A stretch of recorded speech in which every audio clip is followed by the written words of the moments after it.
할렐루야. 귀하고 복된 주님의 날입니다. 예배 자리 나오신 여러분들을 주님의 이름으로 환영합니다. 우리 앞뒤 좌우를 같이 인사할까요? 반갑습니다. 무더운데 건강 조심하십시오. 이렇게 같이 인사 나누시면 좋겠습니다. 위에 팬이 이렇게 돌고 있는데요. 혹시 꺼주시면 저희 마음들이 이렇게 시원해지고 예배를 통해서 기쁘고 또 감사하고 즐거운 그런 주님의 날 되기를 간절히 소원합니다. 이제 다 함께 우리의 마음을 모아서 영과 진리로 하나님께 예배드립니다.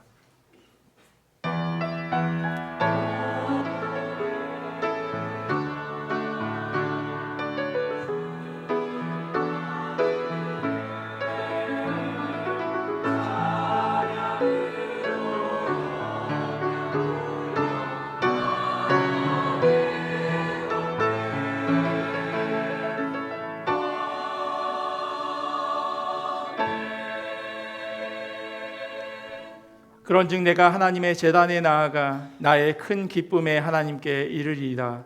하나님이여 나의 하나님이여 내가 수금으로 주를 찬양하리이다. 아멘. 우리 다 자리에서 일어나셔서 찬송가 29장으로 하나님 찬양하겠습니다.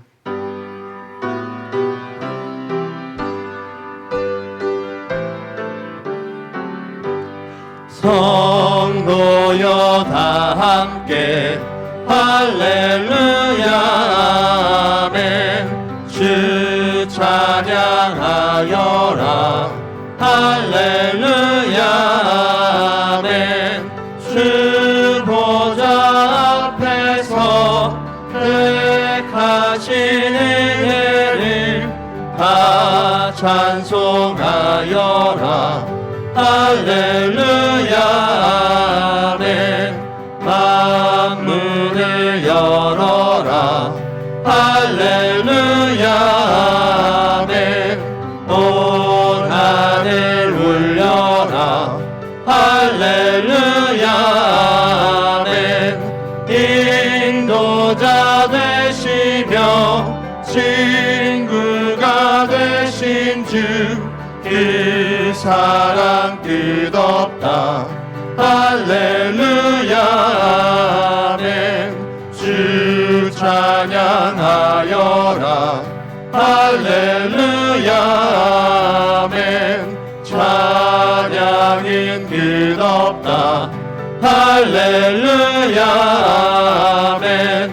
거룩한 집에서 은총 기리며 늘 찬송 부르자 할렐루야 아멘. 다 함께 사도신경으로 우리의 신앙을 고백합니다. 전능하사 천지를 만드신 하나님 아버지를 내가 믿사오며 그 외아들 우리 주 예수 그리스도를 믿사오니 이는 성령으로 잉태하사 동정녀 마리아에게 나시고 본디오 빌라도에게 고난을 받으사 십자가에 못 박혀 죽으시고 장사한 지 사흘 만에 죽은 자 가운데서 다시 살아나시며 하늘에 오르사 전능하신 하나님 우편에 앉아 계시다가 저리로서 산자와 죽은 자를 심판하러 오시리라. 성령을 믿사오며 거룩한 공회와 성도가 서로 교통하는 것과 죄를 사하여 주시는 것과 몸이 다시 사는 것과 영원히 사는 것을 믿사옵나이다. 아멘. 우리 다 자리에 앉으셔서요 찬송가 91장 슬픈 마음 있는 사람 같이 박수 치시면서 찬양하겠습니다.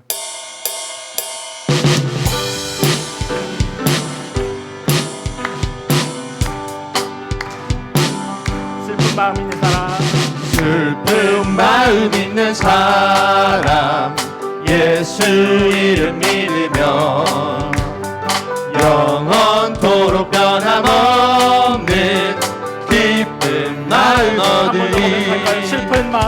슬픈 마음 있는 사람 예수 이름 믿으며 영원토록 변함없는 기쁜 마음 얻으리.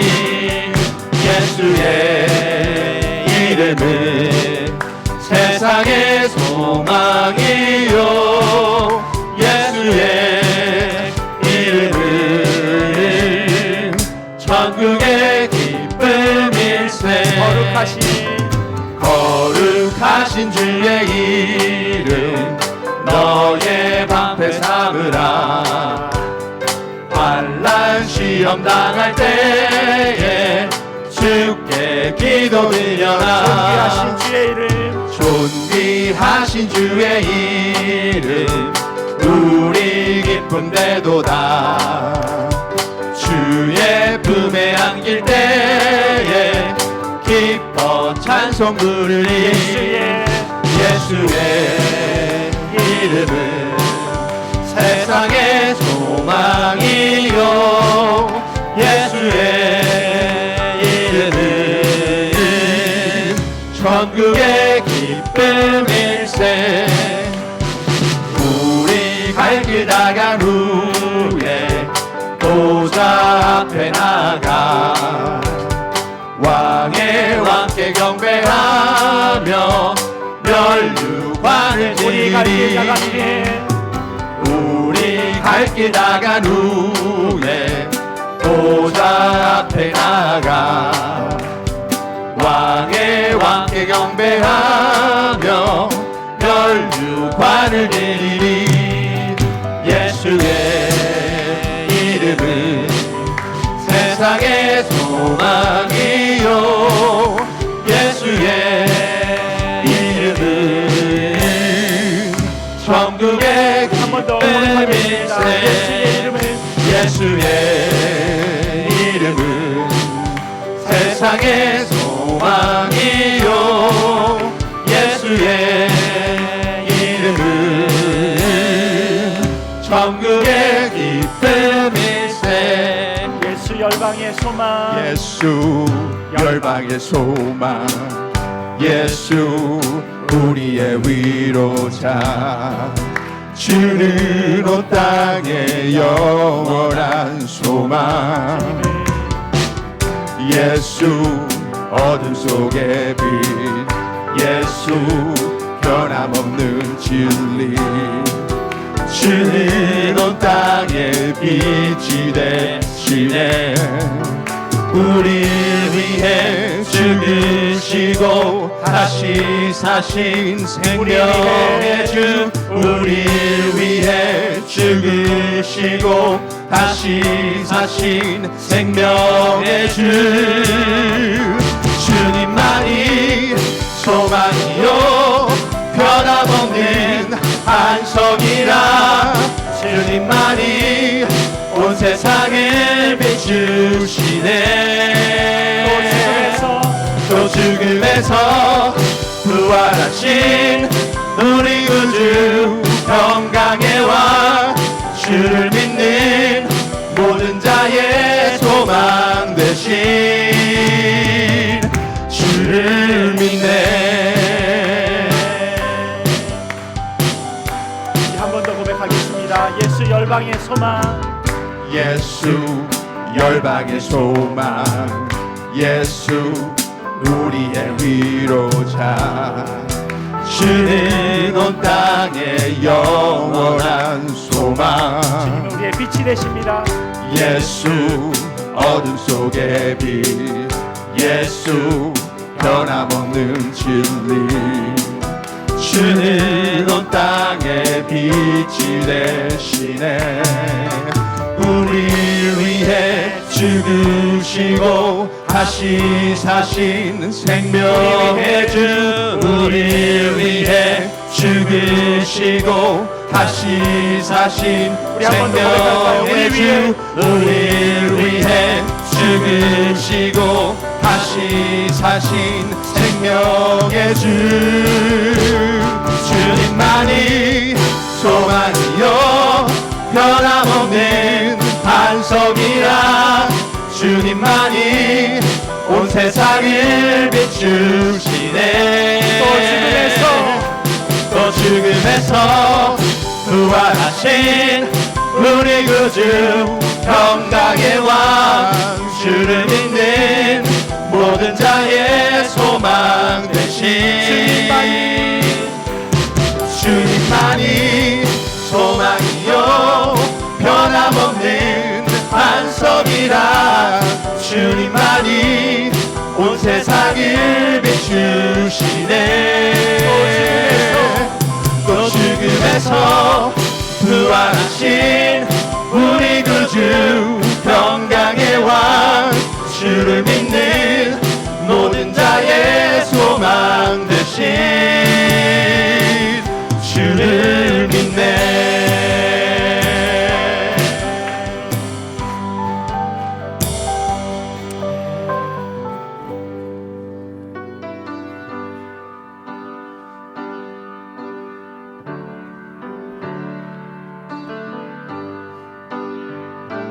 은혜 아니면 살아갈 수 없네. 같이 찬양하시겠습니다.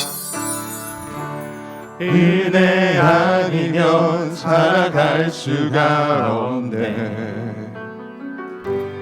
호흡마저도 다 주의 것이니 세상 평안과 위로 내게 없어도 예수, 오직 예수뿐이네.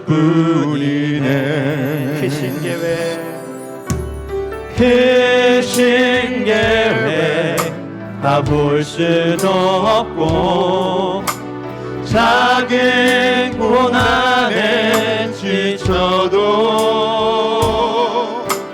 주께 묶인 나의 모든 삶 버티고 견디게 하시네. 은혜 아니면 살아갈 수가 없네. 나의 모든 것 다 주에 맡기니 참된 평안과 위로 내게 주신 주 예수, 오직 예수뿐이네.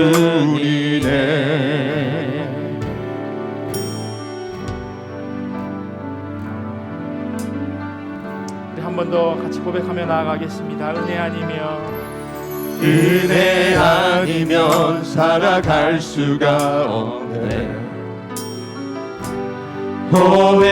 호흡마저도 다 주의 것이니 세상 평안과 위로 내게 줬어도 예수, 오직 예수뿐이네. 크신 계획, 크신 계획 다 볼 수도 없고 작은 고난에 지쳐도 주께 묶인 나의 모든 삶 버티고 견디게 하시네. 크신 계획 다 볼 수도 없고 크신 계획 다 볼 수도 없고 작은 고난에 지쳐도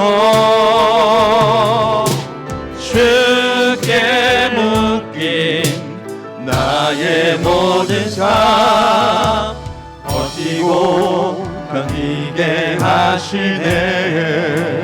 주님의 은혜 아니면 살아갈 수 없습니다.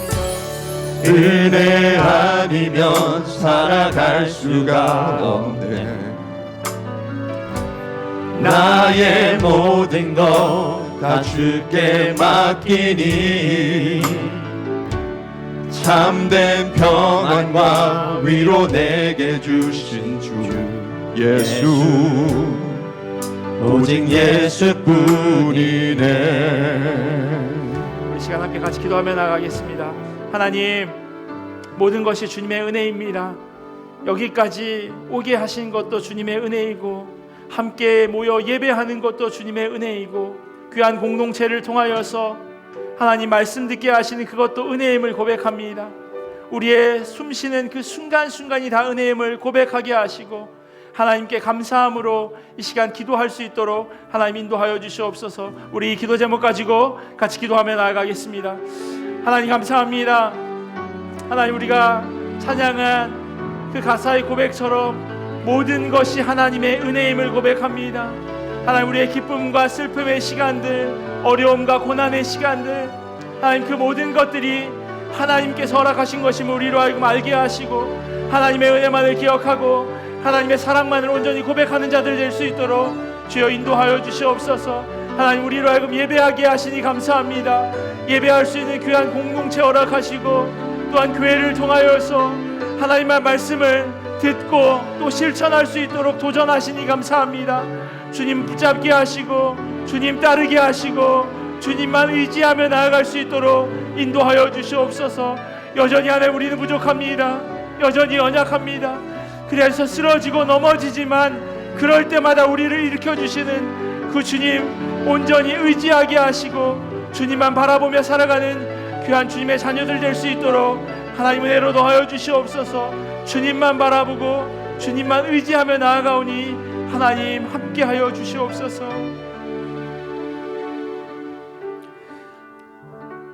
사랑과 은혜가 풍성하신 하나님, 저희를 하나님의 백성으로 삼아 주시고 이 바쁘고 혼란한 시대를 하나님의 사랑으로 살게 하심을 감사드립니다. 세상의 바쁨 가운데 살다가 이렇듯 주일의 쉼과 안식을 누리게 하시고 무엇보다 예배의 귀한 자리로 저희들을 불러주심을 감사드립니다.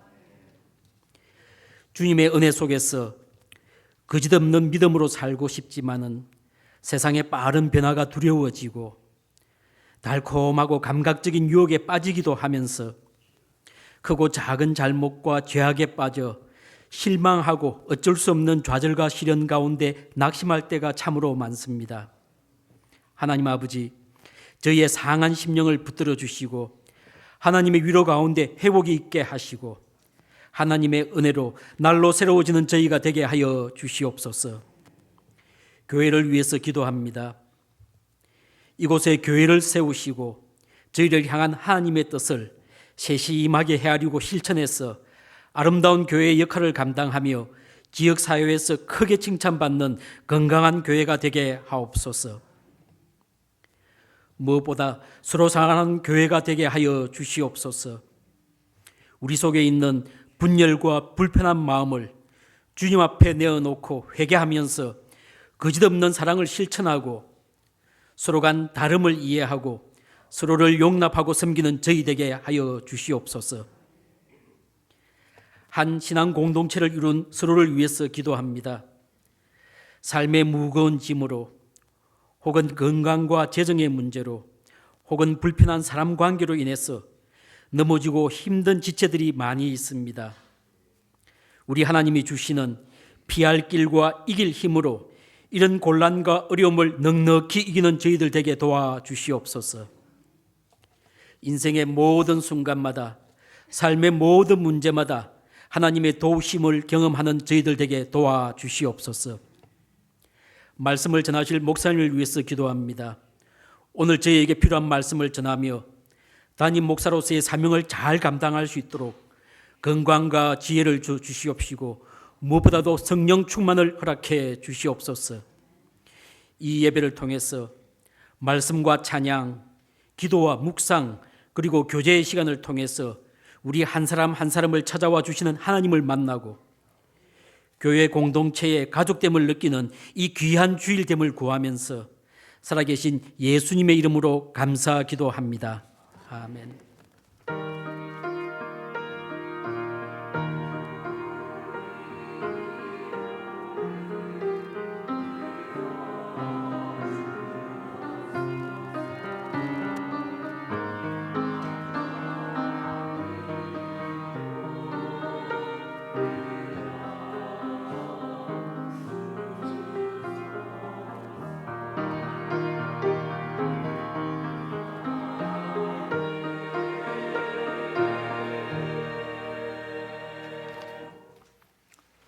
교회 소식 전해드리도록 하겠습니다. 주보를 참조해 주시면 좋겠습니다. 먼저 방문한 분이 계셔서요. 먼저 인사 소개해드리도록 하겠습니다. 오영진 집사님 여동생 되시는 부부께서 참여하셨는데요. 신봉수 그리고 오해숙 성도님 어디 계신지 잠깐만 자리에서 일어나 주시면. 네, 반갑습니다. 네. 한국에서 방문하셨는데 잘 쉼이 있는 그런 시간 되시면 좋겠습니다. 네, 그리고 최민숙 권사님 남편 되시는 이용근 집사님 또 소개를 할까 말까 고민하다가 하지 마요. 그래도 오랜만에 오셨는데 반갑습니다, 집사님. 감사합니다. 그리고 저기 유전지에서요, 이정원 장로님 또 정미양 장로님 아들 보러 잠깐 오셨으면 저희 부모님이신데요. 잠깐만 일어나 주시면.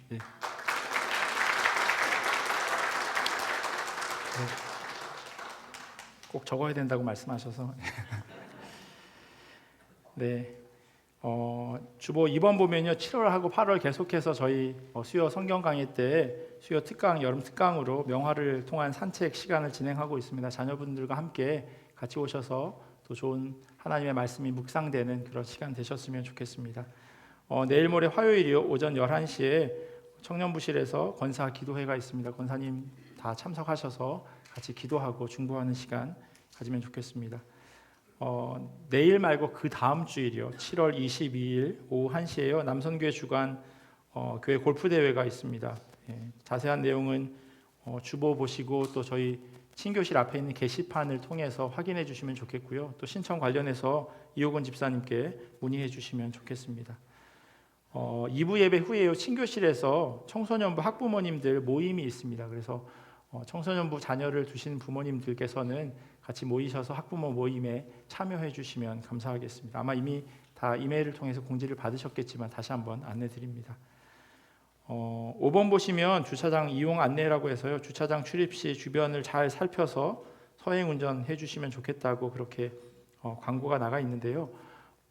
제가 예배 드리기 전에 이제 본당으로 올라오니까 잘 모르는데 예배 끝나고 내려가 보면 주차장에 이제 저기 농구 골대까지 다 차가 차 있는 것으로 알고 있어요. 그래서 뭐 저희가 스트리트 파킹을 할 수 있는 그런 교회 위치도 아니고요. 그러다 보니까 뭐 이중 주차를 할 수 있는 경우도 생길 수 있을 것 같아요. 그런데 조금 서행 운전해 주시면 좋겠습니다. 그래서 교회 예배 드리고 와서 집에 가는 길에 서로 얼굴 붉히고 속상한 일 생기지 않도록 그렇게 각별히 주의해 주시고요. 또 아이들이 또 뛰어다닙니다.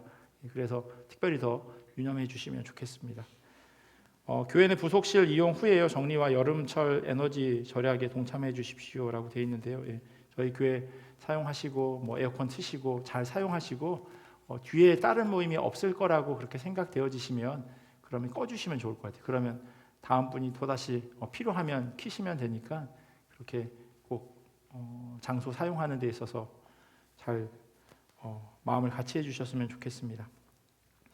7월 16일부터 7월 27일까지요. 정화준 목사님 휴가 다녀올 예정입니다. 작년에 오셔서 이제 첫 휴가거든요. 근데 보통 7월 16일, 27일 교회에 특별한 일정은 없으시고요. 그러니까 쉬시는데 죄송합니다라고 전화 안 하셨으면 좋겠습니다.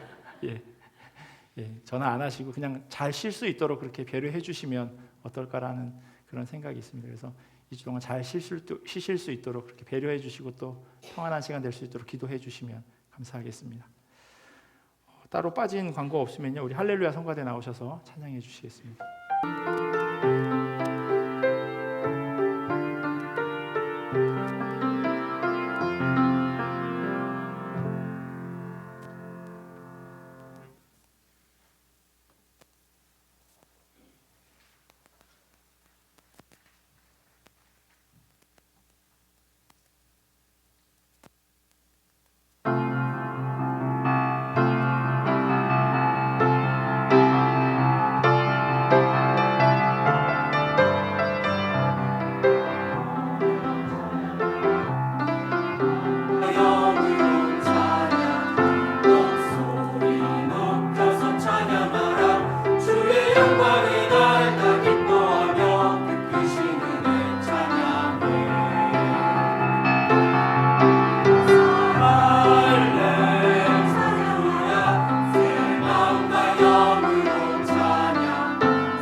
하나님 주신 말씀 같이 보도록 하겠습니다. 오늘 우리에게 주신 하나님의 말씀은 사무엘하 6장 1절에서 11절까지 말씀입니다. 우리 몸이 불편하지 않으시면 자리에서 일어나셔서요, 하나님 주신 말씀 같이 보도록 하겠습니다. 사무엘하 6장 1절에서 11절까지 말씀입니다. 한 절씩 교독하고 마지막 11절을 함께 읽도록 하겠습니다. 사무엘하 6장 1절에서 11절 말씀입니다. 다윗이 이스라엘에서 뽑은 무리 3만 명을 다시 모으고 다윗이 일어나 자기와 함께 있는 모든 사람과 더불어 바알레 유다로 가서 거기서 하나님의 궤를 메어 오려 하니 그 궤는 그룹들 사이에 좌정하신 방군의 여호와의 이름을 불리는 것이다. 그들이 하나님의 궤를 새 수레에 싣고 산에 있는 아비나답의 집에서 나오는데 아비나답의 아들 우사와 아효가 그 새 수레를 모니라. 그들이 산에 있는 아비나답의 집에서 하나님의 궤를 싣고 다윗과 이스라엘 온 족속은 자주로 만든 여러 가지 악기와 수금과 비파와 소고와 양금과 제금으로 여호와 앞에서 연주하더라. 우사가 손을 들어 하나님의 궤를 들어 여호와 하나님이 우사가 잘못함으로 말미암아 진노하사 그를 그곳에서 치시니 그가 거기 하나님의 궤 곁에서 죽으니라. 여호와께서 우사를 치심으로 하나님과 그곳을 베레사 우사라 부르니 그 이름이 오늘까지 이르니라. 다윗이 그날에 여호와를 두려워하여 이르되 여호와의 궤가 어찌 내게로 오리요 하고 다윗이 여호와의 궤를 옮겨 다윗성 자기에게로 메어 가기를 즐겨하지 아니하고 가드 사람 오베데돔의 집으로 메어 간지라. 함께 읽겠습니다. 여호와의 궤가 가드 사람 오베데돔의 집에 석 달을 있었는데 여호와께서 오베데돔과 그의 온 집에 복을 주시니라. 아멘. 하나님의 말씀입니다. 자리에 앉겠습니다. 오늘 본문은요, 다윗이 법궤를 예루살렘 성으로 옮겨오는 그런 과정 가운데 있는 이야기입니다. 정확하게는 옮겨오다가 중단되는 그러한 사건이죠. 다윗이 군인 3만 명을 모아서요, 본문 2절에 보면 바알레 유다, 유다의 바알라라고 하는 그런 의미인데요, 기럇 여아림이라고도 하는 그런 지명입니다. 그곳에서 하나님의 궤를 옮겨올 생각을 하였습니다. 다윗은 자기와 함께한 사람들과 더불어서요, 법궤가 예루살렘으로 돌아오는 것을 너무나도 기뻐했습니다. 5절에 보시면 여러 가지 악기와 수금과 비파와 소고와 양금과 제금으로 여호와 앞에서 연주하였다라고 기록할 만큼 아주 신나는 잔칫날 축제와 같은 그런 분위기가 이 가운데 가득했습니다. 이 법궤가 있었던 곳은 4절에 보면요, 아비나답의 집이라고 되어져 있습니다. 그곳에서 출발한 수레가요, 나곤의 타작마당 지나가다가 갑자기 소가 날뛰기 시작합니다. 곡식을 타작하고 있었으니 아마도 배고픈 소가 그곳을 향해서 방향을 틀었을 것 같아요. 그런데 사람들은 그렇게 하지 않도록 그것을 만류하는 과정 가운데 소가 화가 나서 뛰었겠죠. 지금 왕의 명령으로 법궤를 옮기고 있습니다. 왕도 그 자리에 함께 있습니다. 일부러 새로 만든 수레에 아효는 궤 앞에서, 그리고 우사는 궤 옆에서 그 소가 모는 수레를 끌고 가고 있었습니다. 소가 뛰는 바람에 수레에 실려있던 법궤가 떨어지려 했고요, 그 옆에 있던 우사가 손으로 법궤를 붙들었습니다. 당연한 행동이고요, 참 순발력 있고 또 위기에 잘 대처한 행동입니다. 흔히 그런 이야기 합니다. 믿음, 소망, 사랑, 그 중에 제일은 센스다, 이런 이야기 하거든요. 혹시 주변에 그런 분들 계신지 모르겠어요. 왜 이렇게 센스가 없지? 왜 이렇게 일머리가 없지? 수레를 끌고 가는데 법궤가 쏟아지면 너무 잘한 행동이에요. 쏟아지도 깨졌네? 그런 사람이랑 일하면요, 쉽지 않을 겁니다. 뭐 파이어 할 수도 없고, 같이 살아야 한다면 더더욱이나 답답함이 막. 우사는 그렇지 않았어요. 순발력이 그걸 딱 막아섰습니다. 그런데 그 결과가 죽음이었어요. 하나님께서 우사에게 진노하셔서 그를 죽게 만드셨습니다. 이 일에 대한 다윗의 반응이 8절과 9절에 기록되어 있는데요, 다윗의 첫 번째 반응은 분을 내는 것이었어요. 화를 내는 것이었습니다. 세번역 성경에는요 9절을 이렇게 기록하고 있습니다. 다윗의 말이 이렇게 적혀져 있어요. 이래서야 내가 어떻게 주님의 궤를 내가 있는 곳으로 옮길 수 있겠는가. 이렇게 읽으면 안 됩니다. 이래서야 내가 어떻게 주님의 궤를 내가 있는 곳으로 옮길 수 있겠는가. 이렇게 읽어야 문맥상 맞는 내용이에요. 다윗은 지금 화가 머리 끝까지 나 있는 겁니다. 그렇게 법궤 옮기는 것은 중단되고요. 그 법궤를 오벳 에돔이라고 하는 사람의 집에 가져다 놓게 됩니다. 오늘 본문 마지막 11절이 이래요. 여호와의 궤가 가드 사람 오벳 에돔의 집에 석 달을 있었는데 여호와께서 오벳 에돔과 그의 온 집에 복을 주시니라. 제가 이 말씀, 이 본문을 처음 읽었을 때요, 이런 생각이 들었어요. 아마 많은 사람들이 같은 질문을 가지지 않을까 싶습니다. 왜 웃사가 죽었을까? 왜 웃사가 죽어야만 했을까?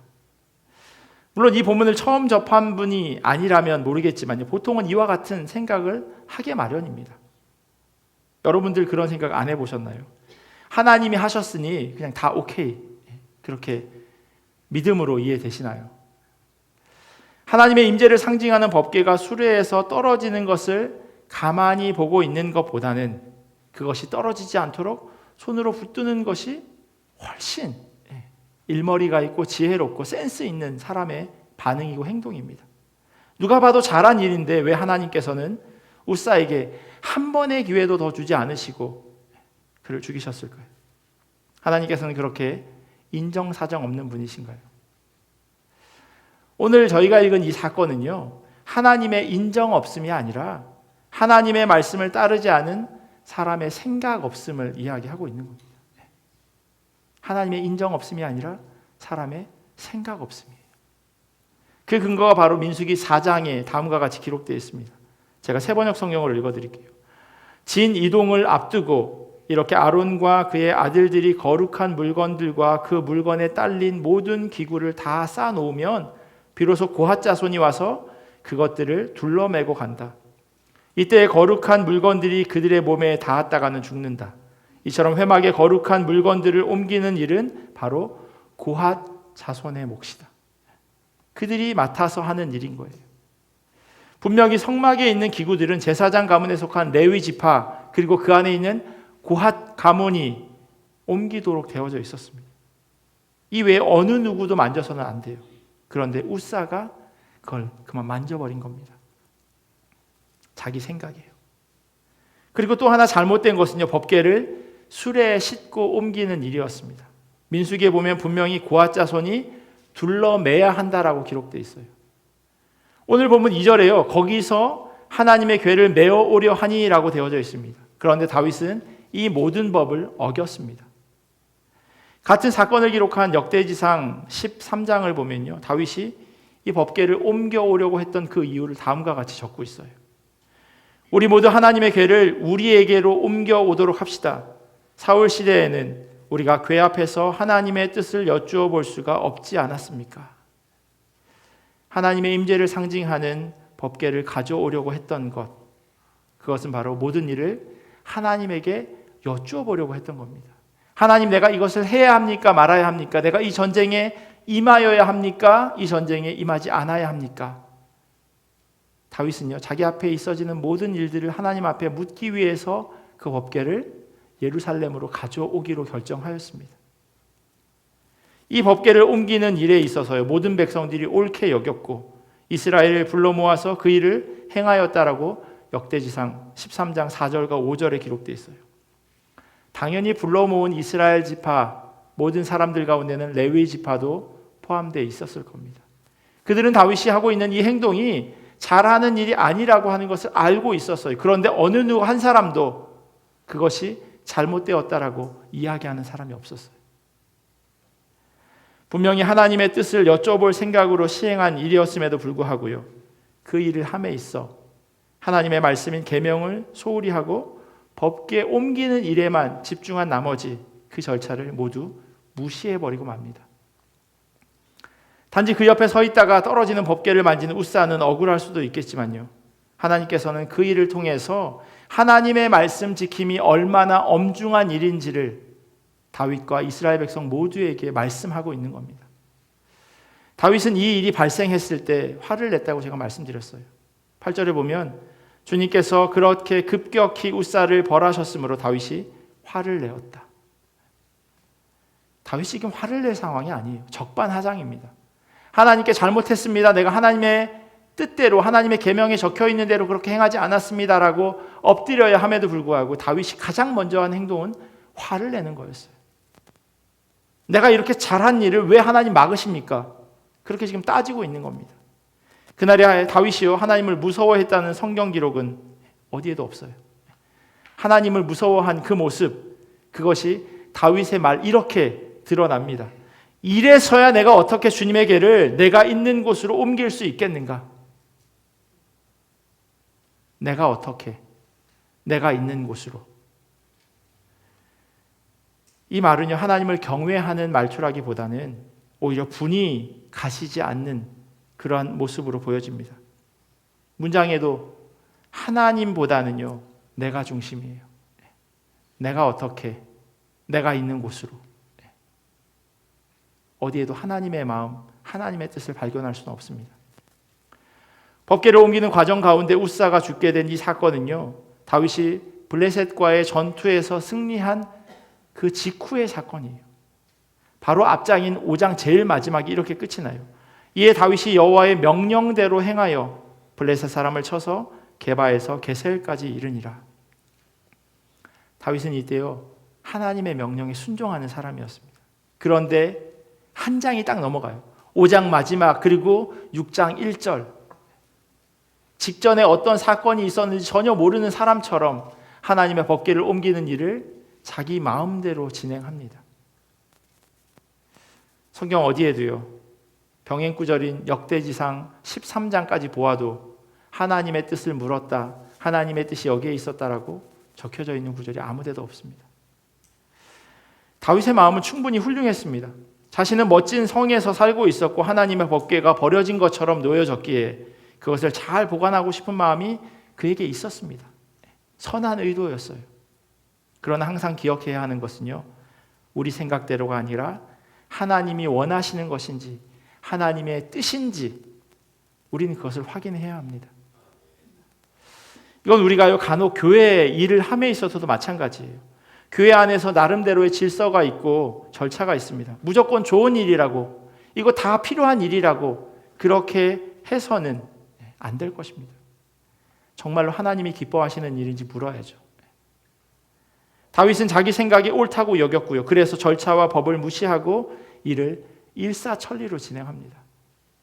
사람이 업계에 메고 가야 하는 그것을 소가 끄는 수레에 실어 나르니 그 속도가 훨씬 빨랐겠죠. 사람의 수고도 덜했을 겁니다. 상식적이고 논리적이고 거기다가 경제적이까지 한 그 일에 대해서 다윗은 진행하지만 하나님의 뜻은 어디에도 없습니다. 이 합리적인 생각을요 하나님은 불합리하다 말씀하세요. 우사의 죽음은 법궤를 만지면 안 되는 것을 모른 그 우사의 한 사람의 무지함으로 인한 것이기도 하지만요 근본적인 문제는 다윗 때문이었습니다. 그래서 리더가 중요한 겁니다. 이 법궤를 옮기는 일을 진행함에 있어서요 하나님의 뜻보다 잘 헤아리지 못하는 그러한 리더가 있었기에 우사가 죽은 거죠.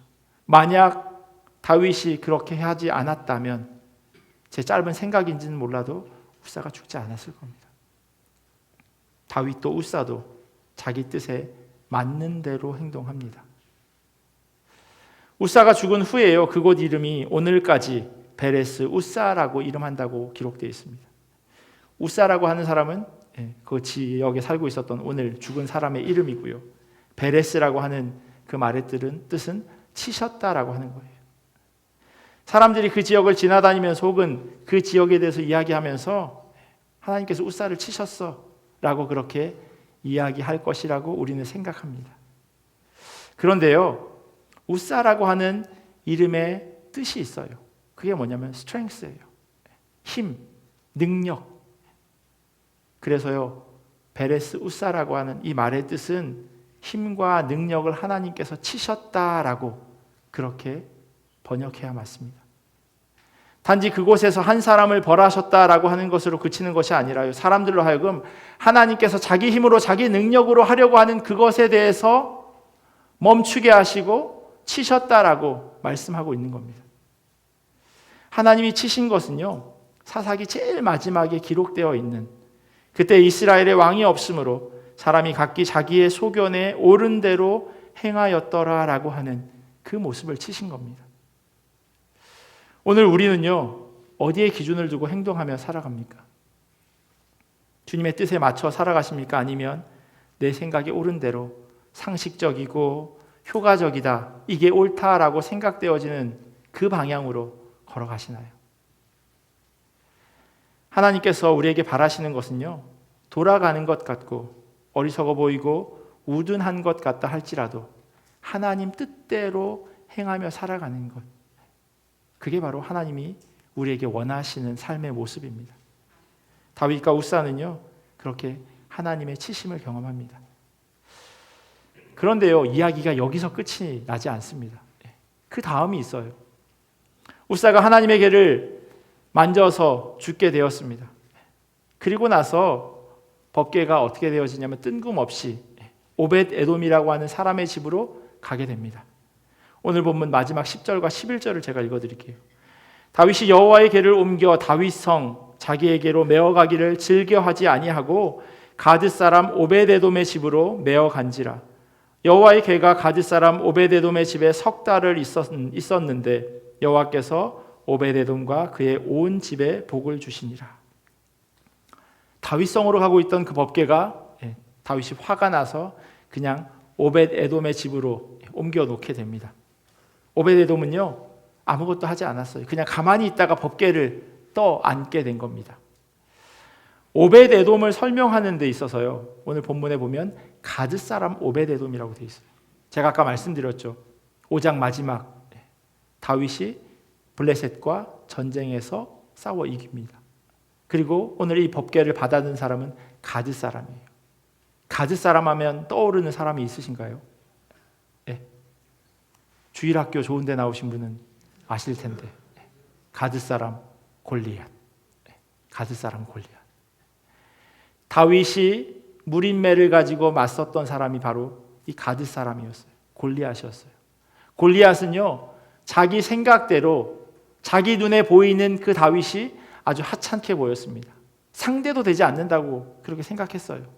어디까지나 자기 생각이죠. 그런데 다윗은 자기 생각대로 하지 않아요. 하나님의 뜻대로, 하나님의 부르심대로 무린매를 들고 골리앗 앞에 섭니다. 그 장면이 오늘 본문으로 그대로 옮겨지면서 반대가 돼요. 다윗은 하나님의 뜻대로 행하지 않고요, 가드 사람은 하나님의 법궤를 받아들게 된 겁니다. 오벳 에돔이 도대체 무엇을 했기에 복을 받을까요? 오늘 본문은요, 오벳 에돔과 그의 온 집에 복을 주시니라, 여호와께서 그렇게 하셨대요. 오벳 에돔은 왜 복을 받았을까요? 다윗성으로 갈 법궤가 사정이 생겨서 그냥 맡겨진 것밖에 없어요. 더 정확하게는 그냥 떠안은 겁니다. 자의로 한 것이 아무것도 없어요. 혹시 어디 여행 가실 때 애완동물을 이렇게 맡기시는 분들 계실 겁니다. 강아지를 뭐 친구분이나 아는 지인에게 맡기죠. 그러면 그걸 맡게 되신 분들은 그 강아지를 케이지에 가만히 넣어두지 않습니다. 귀찮지만 산책시키고요, 또 귀찮지만 밥을 줍니다. 그런데요, 주님께서 이 가정에 복을 내리셨다고 하는 오벳 에돔은 도대체 뭘 한 걸까요? 우사가 죽었다고 하는 이야기를 분명히 들었을 거예요. 그러면 이들이 할 수 있는 반응은 딱 한 가지예요. 야, 가까이 가지 마. 야, 만지지 마. 할 수 있는 게 아무것도 없어요. 만약에 다윗 일행이요, 마당에 두었다면 그게 마당에 그냥 그대로 있었을 거고요, 대문 앞에 있었다면 그냥 대문 앞에 그대로 두는 것 말고는 할 수 있는 게 없었습니다. 아무것도 하지 않은 게 복받은 길이었을까요?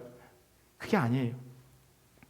복은요, 하나님의 손에 달려있다라고 하는 것을 오늘 성경은 우리에게 이야기하고 있습니다.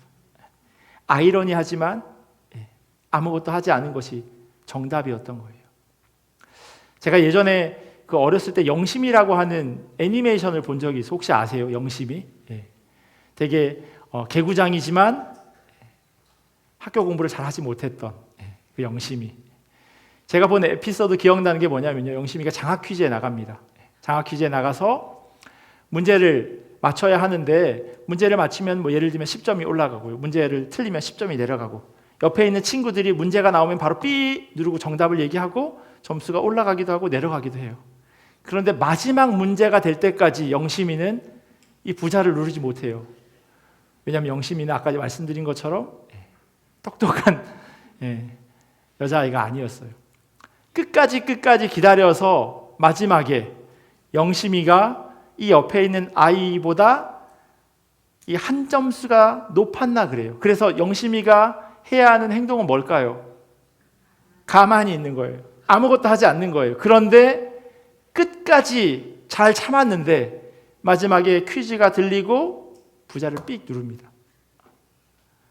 그 TV를 보고 있던 아빠 엄마도 당황해 하고요, 같이 그 자리에 간 학교 선생님들도 당황해 하고, 그러다가 쭈뼛쭈뼛 잘 모르겠습니다 이렇게 얘기해요. 잘 모르겠습니다. 정답입니다 이러는 거예요. 사회적으로. 문제가 어떤 시였던 것 같아요. 이 시인이 누굴까? 작자 미상. 모르겠습니다. 정답입니다 이렇게 된 거예요. 오늘 본문에 나오는 이 오벳에돔의 집, 정말 아무것도 하지 않았습니다. 그런데 그게 정답이라는 거예요. 왜냐하면 복을 주시는 분은 하나님인 거예요. 내가 뭘 잘했다고 해서 하나님이 주시고 내가 잘못했다고 해서 하나님이 벌을 내리신다면 여기에 앉아 있을 수 있는 사람이 누가 있겠습니까? 여러분이 복 받으셨다고 생각한다면 그게 여러분의 잘남과 여러분의 노력 때문일까요? 만약에 하나 잘해서 복 하나 주고 하나 못해서 한 대 맞으면 절대로 하나님은요 그런 분이 아니세요. 오늘 성경에서 이야기하고 있는 것도 바로 거기에 있는 겁니다. 부모가 자기 딸이나 자기 아들이 뭘 잘해야 이뻐해주고 잘못하면 혼내는 것, 건건이, 그러면 그 자녀가 어떻게 건강하게 자라갈 수 있겠습니까? 자녀를 보면요, 여러분들 아마 같은 시선이실 겁니다. 그냥 이뻐요. 그냥 사랑스럽고요. 뭘 잘해도 못해도 그냥 이쁩니다. 그게 바로 부모가 자녀를 바라보는 시선이에요. 할아버지 할머니가 손주들을 바라보는 시선입니다.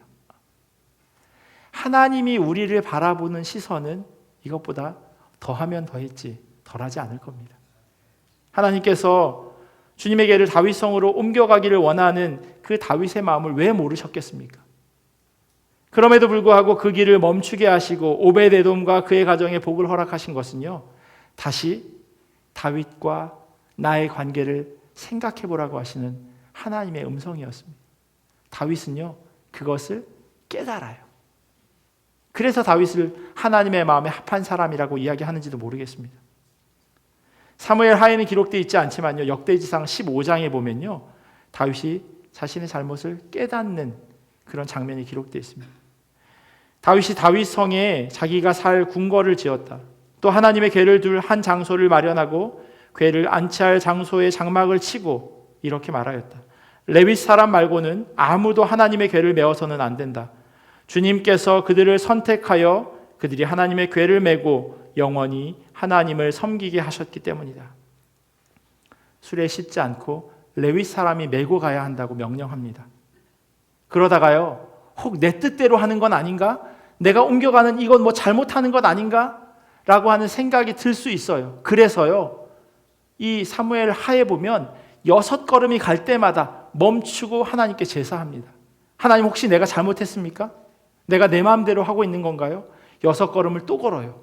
그리고 또 멈춰 섭니다. 수레에 실어서 빨리 나르려고 했던 그런 다윗의 마음은 온데간데 없고요, 하나님의 말씀대로, 하나님의 뜻대로, 늦게 가면 어때? 오늘이 아니라 내일이면 어때?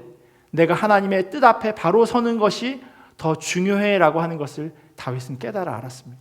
그리고 그렇게 실천합니다. 절대로 억지로 한 것이 아니에요. 그가요, 그걸 옮기는 과정 내내 아주 기뻐합니다. 자원하는 마음이었어요. 너는 내가 사랑하는 아들이다, 딸이다 라고 말씀하시는 그 주님의 음성을 여러분들도 이 시간 들으시기를 간절히 소원합니다. 내가 뭘 잘해서 내가 너를 사랑하는 것이 아니라 네가 뭘 잘못하면 널 미워하는 것이 아닌 그냥 너 있는 모습 그대로가 나는 너무나 기쁘다 하나님께서 말씀하십니다. 우리는 주님께요, 그래서 은혜로밖에 나아갈 수 없습니다. 은혜로밖에는 들어갈 수 없습니다. 하나님께 예배할 때 우리 하나님은 좋으신 분이셔서 있는 모습 그대로 나오기를 원하십니다. 부족하면 부족한 대로, 또 잘났으면 주님이 허락하셨기에 그 잘남으로 주님께 나아가야 할 것입니다. 주님께서는 우리를 겉모습으로 판단하지 않으십니다. 새로 세워질 왕에게 기름 부을 때 사무엘은요, 잘못된 시선을 가지고 있었습니다. 사무엘상 16장 7절에 보면요, 사람은 외모를 보거니와 나 여호와는 중심을 보느니라 말씀하세요. 이게 바로 우리를 향한 하나님의 시선입니다. 찬송가에 보면 이런 가사가 있어요. 하늘을 두루마리 삼고 바다를 먹물 삼아도 한없는 하나님의 사랑 다 기록할 수 없겠네. 이 가사가 쓰여진 뒷 이야기가 있습니다. 프레드릭 마틴 레만이라고 하는 목사님이요, 시골에서 목회하셨는데 경제적으로 어려워서 다른 일을 병행할 수밖에 없었습니다. 하루는 치즈 공장에서 숨 돌릴 틈도 없이 바쁘게 오전을 보내고 공장 한쪽 구석에서 아내가 싸준 도시락을 열었습니다. 거기에 아내가 써놓은 메모지 한 장이 있었어요.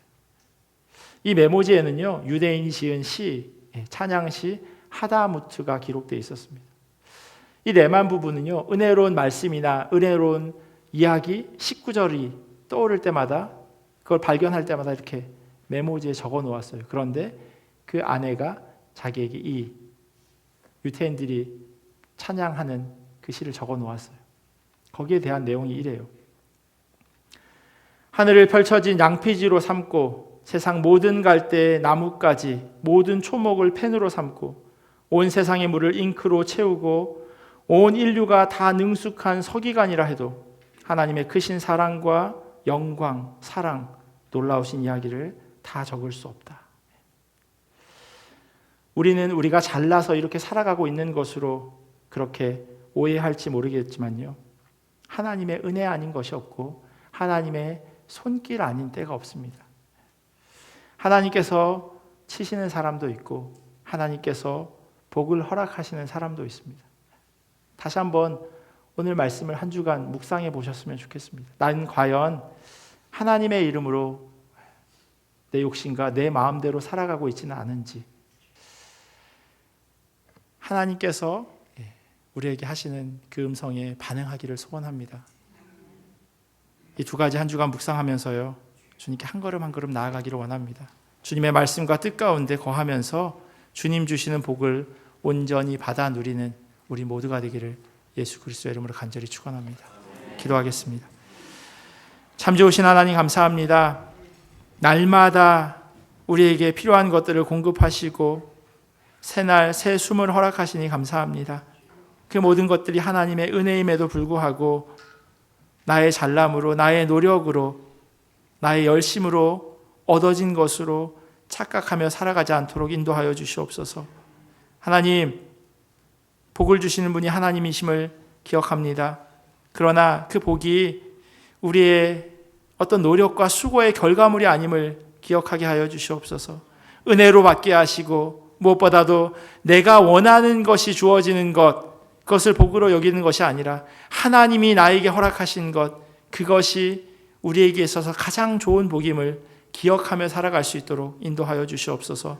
무엇보다도 다윗이 놓치고 있었던 그 하나님과의 관계, 하나님의 말씀에 순종하는 것, 우리가 다시금 그것을 떠올려 보게 하시고 하나님의 뜻 가운데, 하나님의 말씀 가운데 거할 수 있도록 은혜로 더하여 주시옵소서.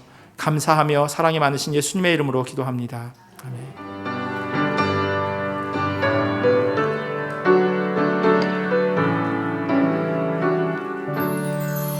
크신 하나님의 사랑 말로 다 영원 못하네. 저 높고 높은 별을 넘어 이 낮고 낮은 땅 위에 죄범한 영혼들 하려 그 아들 보내사 화목제물 삼으시고 죄 용서하셨네. 하나님 크신 사랑은 증량다 못하네.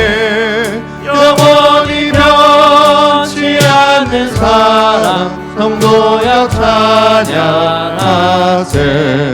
괴로운 시절 지나가고 땅 위에 영화세할 때 주 믿지 않던 영혼들은 큰 소리 외쳐 울었네. 주 믿는 성도들에게 큰 사랑 베푸사 우리의 죄 사했으니 그네 있을까. 하나님 크신 사랑은 증량다 못하네. 영원히 변치 않는 사랑 성도여 찬양하세.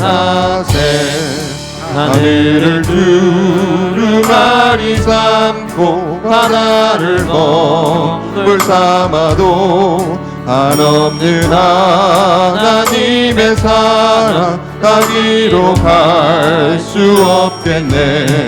하나님의 크신 사랑 어찌 닿았을까.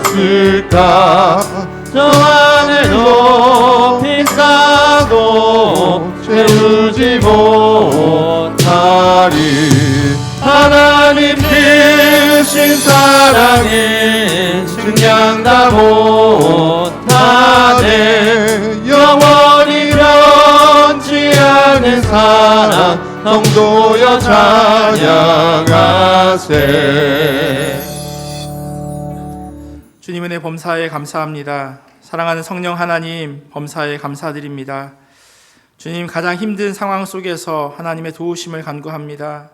렌트 문제가 재조정되어 계속 사업할 수 있도록 하나님의 가장 선하신 인도하심을 믿으며 감사드립니다. 범사에 감사합니다. 치료하시고 회복의 은혜 중에 함께 하신 주님 감사드립니다.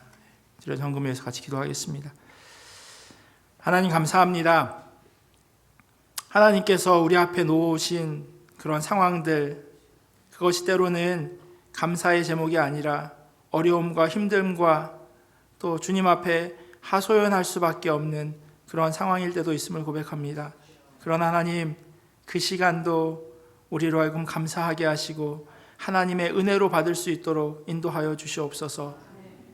다윗이 하나님의 법궤를 예루살렘으로 가져가는 것, 빠른 시간 안에 최대한 힘들이지 않고 하는 것, 그것이 잘하는 일이라고 생각했지만 오히려 주님께서는 그것을 멈춰서게 하시고 지체하게 하시고 돌아가도록 하셨습니다. 하나님, 우리의 삶 가운데 있어지는 그 어려움의 시간들이 오히려 하나님을 더 깊이 만나게 하시는 복된 시간으로, 은혜의 시간으로 깨달아 알게 하시고 다시금 주님 앞에 엎드리며 깨어진 주님과의 관계를 회복하는 기회 될 수 있도록 인도하여 주시옵소서. 여러 가지 많은 제목으로 하나님 앞에 귀한 예물을 올려드립니다. 지난 한 주간의 삶을 되돌아보면서 허락하신 그 모든 것들이 하나님께서 공급하여 주셨음을 믿고 고백하는 마음으로 주님 올려드리오니 하나님 물질이 귀하게 사용되어지게 하여 주시옵소서. 어려운 형편과 또 상황 때문에, 연약함 때문에 하나님 드리지 못한 손길들, 그들의 상황도 하나님 불쌍히 여겨주시옵시고 하나님 믿음 더하시고 하나님 그 어려움의 상황들 하나님께서 해결하셔서 다시금 주님께 나아가게 하여 주시옵소서. 그래야 해서 주님의 몸된 교회 성도들 한 사람 한 사람의 삶 가운데 주의 돌보심과 일하심과 인도하심이 날마다 풍성한 복으로 그렇게 채워지게 역사하여 주시옵소서. 지금은 우리 주 예수 그리스도의 크신 은혜와 하나님 아버지의 사랑하심과 성령님의 교통하심이 주님 주신 복을 온전히 받아 누리기를 소원하는 주님의 자녀들 머리 위에, 그리고 이들의 가정과 삶의 자리와 주님의 몸된 교회 위에 지금부터 영원토록 함께 하시기를 간절히 축원하옵나이다.